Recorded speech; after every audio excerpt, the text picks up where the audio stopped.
Fl-aħħar xhur il-Ministeru tal-Ambjent kellu jħallas 20,000 ta' euro f'kontijiet pendenti ta' biljetti tal-ajru li ħalla wara l-eks Ministru tar-Riżorsi George Pulucino. Għal dan il-Ministru Leo Brincat li fil-Parlament żvela kif dan l-ammont ta' biljetti tal-ajru mhux imħallsa laħħaq il-170,000 euro. Brincat kienet iwieġeb mistoqsija parlamentari dwar x'nefqa kien hemm fuq safar mill-Ministeru tiegħu minn Marzu 2013 sal-lum.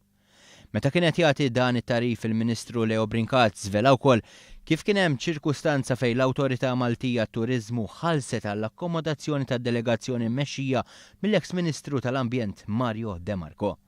Dan meta marru għal konferenza ambjentali dwar l-iżvilupp sostenibbli f'Rio de Janeiro, il-Ministru Leo Brincat poġġa fuq il-mejda tal-Kamra email li turi kif l-eks kap eżekuttiv tal-MTA Josef Formosa Gawci għalli mhux sewwa li l-awtorità tagħmel tajjeb għal safriet mill-Ministeru ta' Mario De Marco. Intant il-Ministru Leo Brincat poġġa fuq il-mejda tal-Kamra d-dettalji ta' safriet li għamel kemm ilu fil-kariga ta' Ministru, b'kollox għamel 21 safra.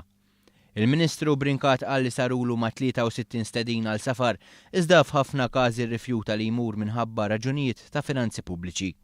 Fuq kollox, Leo Brincat spjega bid-dettall kif mhux veru nefaq fuq €1,000,000 f'safar kif allegat il-Midja Nazzjonalista.